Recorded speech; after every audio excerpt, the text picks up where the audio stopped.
Wanna play?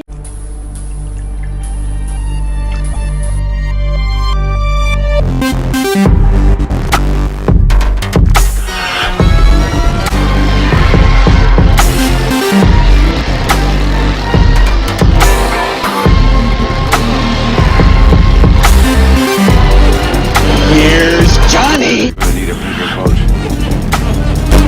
What's your favorite scary movie? We have such sights to show you. It's alive! It's alive! It's alive! Hi, I'm Chucky. Wanna play? Hey everybody, welcome back to Wanna Play. My name is James McKenna, and today we're going to be doing another Who Would Win video. This is our second Who Would Win video after the first one, which of course was Pumpkinhead versus Xenomorph, in which Pumpkinhead took the win. But today, we're going to be looking at the Tall Man from the Phantasm series versus Pinhead from the Hellraiser series. This is easily the most requested one that I got for this next installment into this series, with multiple comments saying, hey, you should do Pinhead versus the Tall Man. So, I'm listening to the fans. Today, Pinhead versus the Tall Man. Who would win? Let's get into it. So let's start out with the Tall Man stats. So the Tall Man's hometown is in space because, well, he's an alien, and also the Morningside Mortuary, which is one of the coolest looking places in horror history. His kill count is about 10 victims. Basically for this one, I'm only going to be counting kills that we see on screen because obviously, like, the Tall Man has his army of dwarves who I assume that he basically killed them all. But on screen throughout the series, we really only see the Tall Man kill 10 people. His height is about 6'4". His strengths are, oh boy, here we go. Telekinesis, dream manipulation, immortality, enhanced intellect, enhanced strength, the ability to make his body parts independent organisms, reality warping, teleportation, and mirror manifestation, which basically means that he can come out of mirrors. His weaknesses? None. He doesn't have any. His favorite weapon are his sentinel balls and his army of dwarves, and his kills per film is about 2 victims each film. So, let's get into Pinhead stats. You think that when you die, you go to heaven.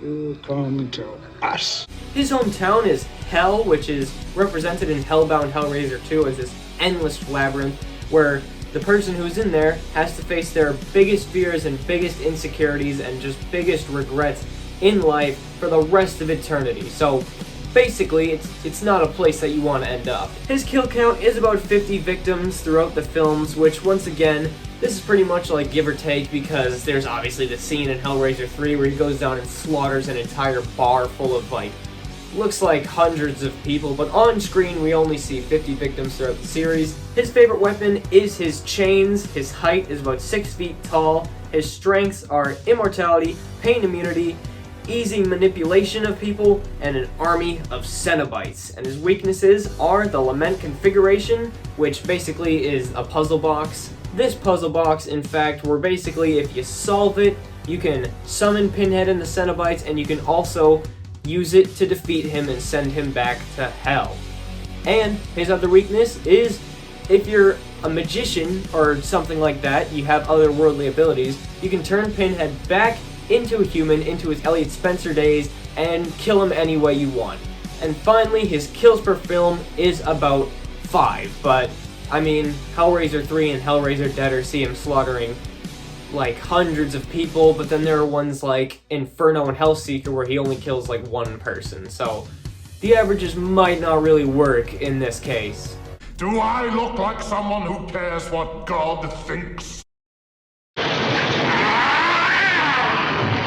Alright, so comparing the stats, I feel like the hometown actually does play a big factor in this because the Tall Man is the end-all, be-all owner of all of the places he lives, where Pinhead lives in an endless hell where he isn't the end-all, be-all ruler. It's the Lord of the Labyrinth, aka the Lament configuration floating in the sky or something. So, to me, I feel like Pinhead is probably the tougher of the two. And he also has the highest kill count. Now, for strengths and weaknesses, I obviously think that Tall Man has way more strengths, and he literally does not have any weaknesses at all. So, I mean, the Tall Man really excels in those categories. The height obviously goes to the Tall Man, which also means that the reach and the range goes to the Tall Man. And once again, the kills per film goes to Pinhead. So if I was a betting man in this fight, I would bet on the Tall Man. But let's get into how the fight would go down. So here's what I'm thinking. I'm thinking that the Tall Man is possibly the smartest horror villain ever. I mean, he rules the multiverse, basically. So obviously he's gonna know how to solve the Lament configuration. So what happens is he gets a little curious. He's like, alright, I'll solve this Lament configuration. He solves the Lament configuration, and this is on his red planet, on like Mars or whatever planet he's trying to take over in the first film. And I guess in Ravager as well. So this is taking place on that planet. He opens the box, out comes Pinhead, and the other three main Cenobites in the series, Butterball, Chatterer, and the open neck one. And yeah, here it is. Tall Man and the three main Cenobites and Pinhead. And so the Tall Man's like, okay, I'm kind of screwed here. Like, what are we gonna do? There's 4 Cenobites and there's just one of me. So what does he do? He summons every single dwarf. Everyone. So there's like millions of dwarves running around. And Pinhead's like, okay, 2 can play at that game. And he summons every single Cenobite ever. I'm talking the Siamese twins. I'm talking the cops. I'm talking the auditor. And Angelique.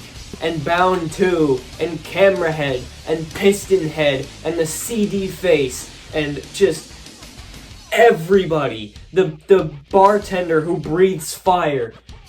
Everybody is in. Now it's just like this absolute war. Another planet versus another dimension. Everybody, it's just like, oh my god. But obviously the dwarves outnumber the Cenobites because there's basically an infinite amount of dwarves. But, I mean, the dwarves don't really do anything. Like, all they do is just jump onto your face and just try and attack you. So I think that the Cenobites are gonna be like, just get off. Just, like, stop. Like, you know how little dogs, they'll, like, jump onto you and, like, latch onto your leg and you're just like, just get off me. That's what it's going to be like for the Cenobites. So the Cenobites are basically going to be distracted with all that. And the Tall Man is like, yes, alright, here we go. And what the Tall Man is going to do is, I'm thinking he does either one of 2 things.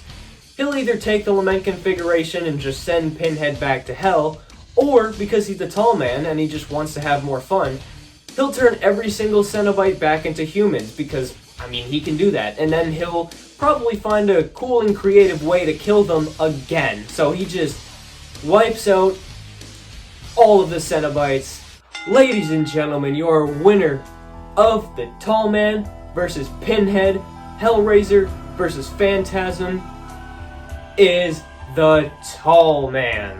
So thank you for watching this installment of Compare and Contrast. Do you agree with the outcome? Let me know in the comments down below, and also let me know what other fights you'd like to see me do in the future. I can do Candyman versus Freddy Krueger, Patrick Bateman versus Jack Torrance. I can do, I don't even know, Pinhead versus Carrie, Leprechaun versus Chucky. Anything. Just leave them in the comments down below and I will get to them one day. But until then, thank you for watching this video. You can subscribe to this channel if you would like to, and if you're interested, you can follow me on Instagram at James from Wanna Play. So thank you for watching this video. Goodbye and good night. Bang.